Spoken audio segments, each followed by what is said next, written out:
టాలీవుడ్ అగ్ర కథానాయకుడు జూనియర్ ఎన్టీఆర్కు సంబంధించిన ఓ వార్త నెట్టింట్లో తెగ హల్చల్ చేస్తోంది. వరుస సినిమాలతో బిజీగా ఉన్న NTR father of Indian cinema Dadasaheb Phalke బయోపిక్లో నటించేందుకు గ్రీన్ సిగ్నల్ ఇచ్చినట్లు బాలీవుడ్లో ప్రచారం జరుగుతోంది. ఇదే నిజమైతే ఎన్టీఆర్ మునుపెన్నడూ కనిపించని పాత్రలో అభిమానుల్ని అలరించడం ఖాయం. సుమారు 2 ఏళ్ల క్రితం దాదాసాహెబ్ ఫాల్కే జీవితం ఆధారంగా మేడ్ ఇన్ ఇండియా మూవీ దర్శక ధీరుడు రాజమౌళి సమర్పణలో తెరకెక్కనున్నట్లు ప్రకటించారు.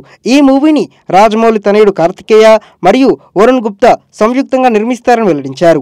National award winner Nitin Kakkar దర్శకత్వం వహించనున్నారు. అయితే తాజాగా ఈ మూవీలో నటించేందుకు ఎన్టీఆర్ సుముఖత వ్యక్తం చేసినట్లు కథనాలు వస్తున్నాయి. రాజమౌళి, కార్తికేయ మరియు made in India movie team కథను ఎన్టీఆర్కు చెప్పినట్లు తెలుస్తోంది. సినిమా స్టోరీ విన్న వెంటనే ఎన్టీఆర్ గ్రీన్ సిగ్నల్ ఇచ్చారని ప్రచారం జరుగుతోంది.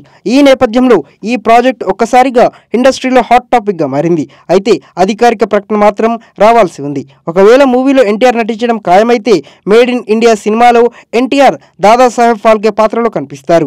ఇప్పటికే ఎన్టీఆర్ ప్రశాంత్ నీల్ దర్శకత్వంలో ఒక సినిమా చేస్తున్నారు. అలాగే వార్ 2తో బాలీవుడ్లోకి ఎంట్రీ ఇస్తున్నారు. ఇకపోతే దేవరా 2 కూడా త్వరలో పట్టాలెక్కనుంది.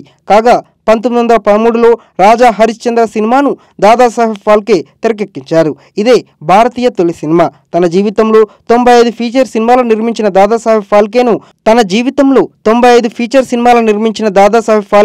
భారతీయ సినిమా పితామహుడిగా గుర్తింపు పొందారు.